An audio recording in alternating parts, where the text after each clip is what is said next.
এরই মধ্যে আমার ব্যাপারে একটা ধারণা অনেকের মধ্যে তৈরি হয়েছে যে আমি নাকি সবার কেবল সমালোচনাই করি, আমি নাকি কারোর মধ্যে কোনো ভালো দেখি না। আসলে বিষয়টা এরকম নয়। আমি সমালোচনা অবশ্যই করি, বেশিই করি।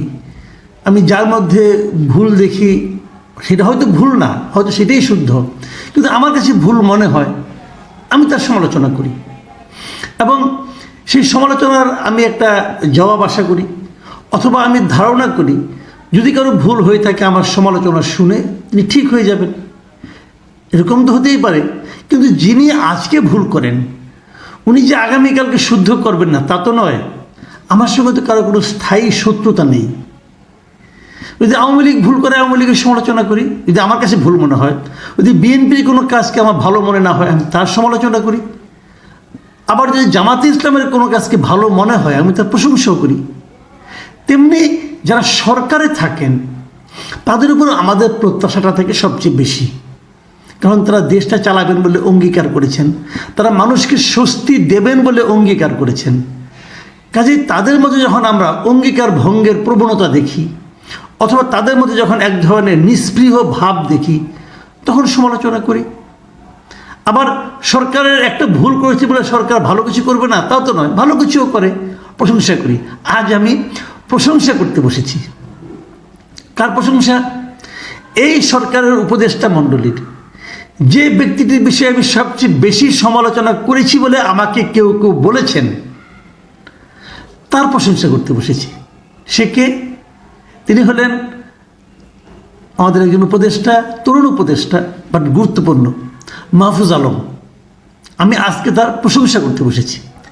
কি প্রশংসা সেটা বলি। উনি আজকে একটা ফেসবুকে স্ট্যাটাস দিয়েছেন। সে স্ট্যাটাসের একটা শিরোনাম আছে, জনগণ ও মধ্যবর্তী অবস্থানের সপক্ষে। এই স্ট্যাটাসটা দিয়েছেন, এখানে উনি অনেকগুলি কথা বলেছেন যে উনি যে আসলে মাস্টার মাইন্ড না, এবং মাস্টার মাইন্ড যে বলা কাউকে ঠিক না এটা বলেছেন, অথবা তৌহিদি জনতা বলাতে কে কে রাগ করেছেন সে সম্পর্কে বলে। এটা আমি একটু পড়ব। পড়ার আগে আমি একটু বলে নিই আপনাদেরকে যে এই স্ট্যাটাসটা আসলে পূর্ববর্তী দুটো স্ট্যাটাসের আমার বিবেচনায় ধারাবাহিকতা। এর আগে উনি দুটো স্ট্যাটাস দিয়েছিলেন, সেই দুটোর একটা ছিল 10 তারিখে আর একটা ছিল 11 তারিখে। 10 তারিখের স্ট্যাটাসটা বেসিক্যালি হয়েছিল, আপনাদের মনে আছে বইমেলায় একটা ঝামেলা হয়েছিল একটা বইকে কেন্দ্র করে, একটা স্টলকে বন্ধ করে দেওয়া হয়েছিল। তৌহিদি জনতা নামধারী কিছু লোক যে সেই স্টলটাকে বন্ধ করে দিয়েছিল, সেখানে তসলিমা নাসরিনের বই বিক্রি হচ্ছিল বলে। এই প্রেক্ষিতে কিনা আমি জানি না, এই ঘটনার পরপরই মাহফুজ আলম সাহেব একটা স্ট্যাটাস দিয়েছিলেন 10 তারিখে, এবং ওটা পড়ে আমি আসলে একটু বিস্মিত হয়েছিলাম। আমার কাছে খুব ভালো লেগেছিল। আমি আসলে ভাবতেই পাইনি উনি এরকম স্ট্যাটাস দেবেন। উনি লিখেছিলেন, আমি আপনাদেরকে পড়ে শোনাই, এই স্ট্যাটাসটা আমি পুরোটাই পড়বো আপনাদের কাছে। উনি লিখেছিলেন, অভ্যুত্থানের পক্ষে হলে মব করা বন্ধ করেন, আর যদি মব করেন তাইলে আপনাদেরও ডেভিল হিসেবে ট্রিট করা হবে।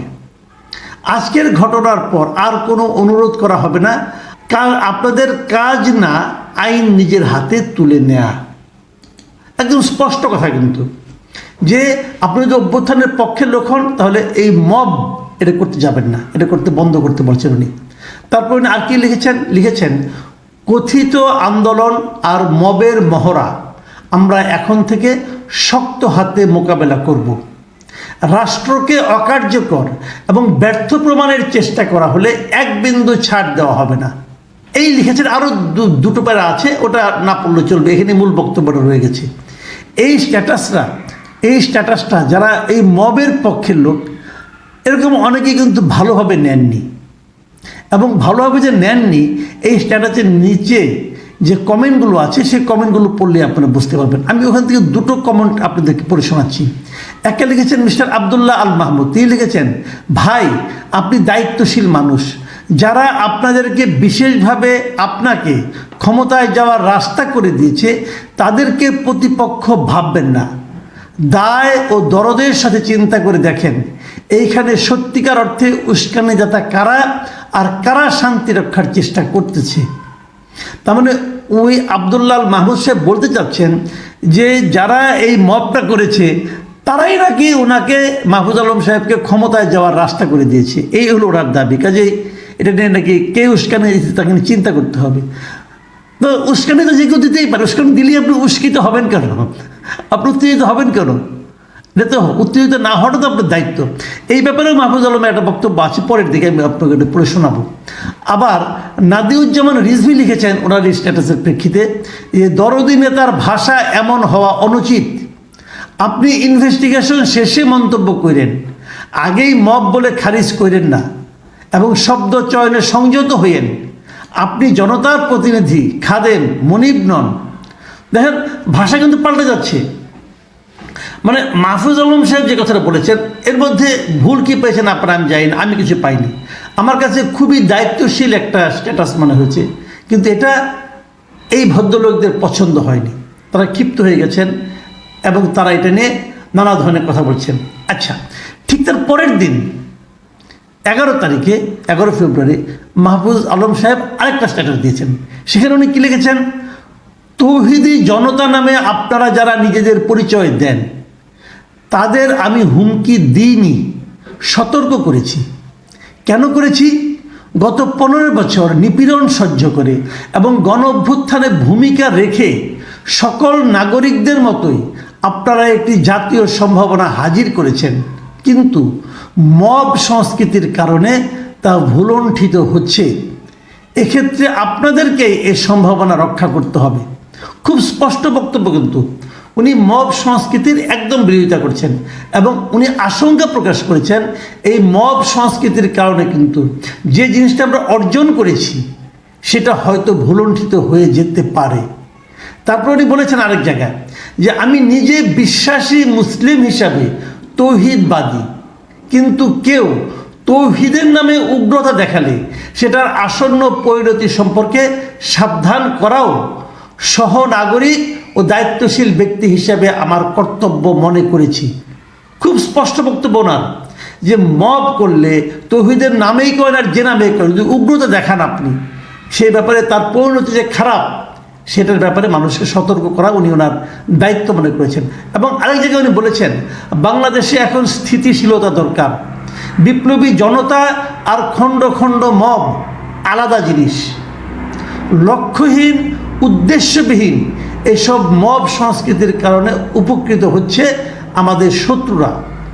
রাষ্ট্রের অখণ্ডতা, নিরাপত্তা ও শৃঙ্খলা রক্ষার্থে আমাদের কঠোর হতে হবে। এই কঠোরতা হুঁশিয়ারি অপরাধীদের জন্য, যারা তৌহিদের কথা বলে নিপীড়ন করছে, নৈরাজ্য করছে। সিম্পল একদম, যারা তৌহিদের কথা বলে নিপীড়ন করছে, নৈরাজ্য করছে, তাদের জন্য উনি এই কঠোরতা দেখিয়েছেন। এবং উনি শেষে আরেকটা কথা বলছেন পুনশ্চ দিয়ে, এই 11 তারিখের স্ট্যাটাসে উনি বলেছেন ব্যক্তি আক্রমণ, খুব গুরুত্বপূর্ণ, এটা মন দিয়ে শুনেন আপনারা। ব্যক্তি আক্রমণ, ব্যক্তিগত বিশ্বাস নিয়ে আক্রমণ বা সন্দেহ তৈরি, পরিবারের সদস্যদের হুমকি বা বেইজ্জতি ইত্যাদি কাজগুলো নবীজির অনুসারী হিসাবে সবার পরিত্যাগ করা উচিত। চলুন বিভাজন আর ঘৃণা বাদ দিয়ে রাষ্ট্রকে সবার করে গড়ে তুলি। দেখুন মাহফুজ আলমের এই যে ঐক্যের ডাক এবং এই যে বলা যে ব্যক্তিগত বিশ্বাস, আমি মনে করলাম আপনি মব, অতএব আপনাকে আমি অ্যাটাক করলাম, এটা হয় না, এটা হয় না। আমি একা মনে করলে তো হবে না, অথবা আমার বন্ধু বান্ধবরা মনে করলো আপনি খারাপ, অতএব আপনাকে আমি অ্যাটাক করলাম, আপনি স্বৈরাচারের দোষক বলে অ্যাটাক করে দিলাম। কেউ বললে বললাম না উনি স্বৈরাচারের দোষক, এটা হয় না। আপনার ব্যক্তিগত বিশ্বাস নিয়ে কাজ করলে চলবে না।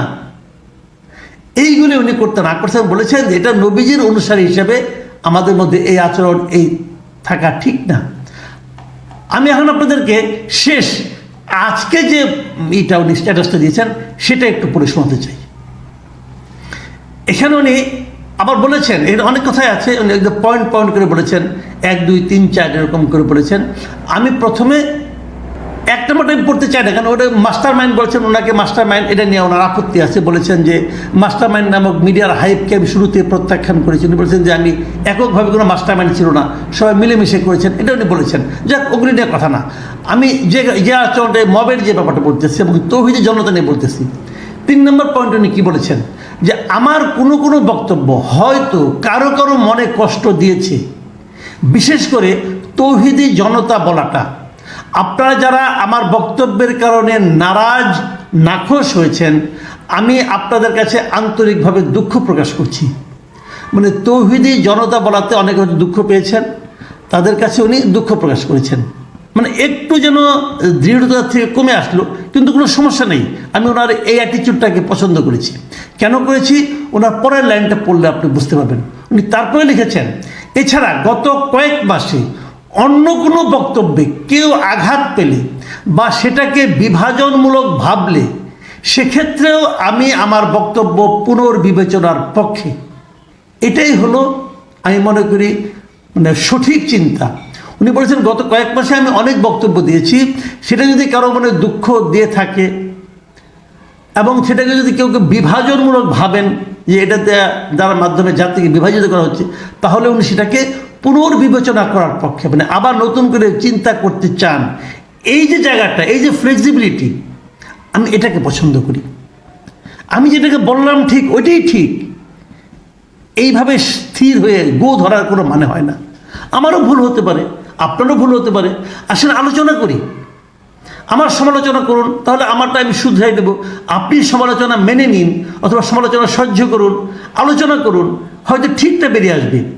আমি মনে করি একজন রাষ্ট্রনায়কের, মানে যারা নাকি ক্ষমতায় থাকবেন, বড় জায়গায় থাকবেন, যারা সিদ্ধান্ত দেওয়ার ক্ষমতা রাখবেন, তাদের মধ্যে এই ধরনের ফ্লেক্সিবিলিটি থাকাটা উচিত, যেটা জনাব মাহফুজ আলম সাহেব দেখিয়েছেন। ওনার আচরণ, ওনার বয়স কম হতে পারে, কিন্তু ওনার মধ্যে এই যে একটা আমার কাছে মনে হয়েছে যে ধীর স্থির একটা চিন্তা এবং সব কিছুর সঙ্গে মেনে নেওয়ার চিন্তা এবং এই যে একটা গ্রহণ করার ক্ষমতা, সক্ষমতা, আমি বিশ্বাস করেন আমি মুগ্ধ হয়েছি।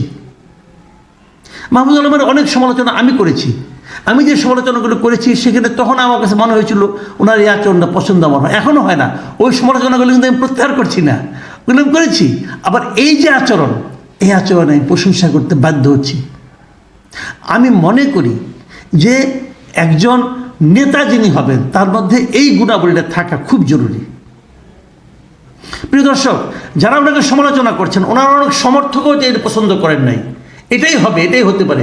আমি সেই সমর্থকদেরকে বলবো যে এভাবে বিবেচনা করেন, জাতিকে বিভক্ত করা যাবে না। আমি বারবার যে কথাটা বলি, জাতিকে বিভক্ত করিয়েন না। বিভক্ত জাতি অগ্রসর হতে পারে না। আপনি কত লোককে বাতিল করবেন? পারবেন না। সবাইকে নিয়ে চলতে হবে, ছাড় দিতে হবে, তাদেরকেও ছাড় দেওয়ার মানসিকতা থাকতে হবে।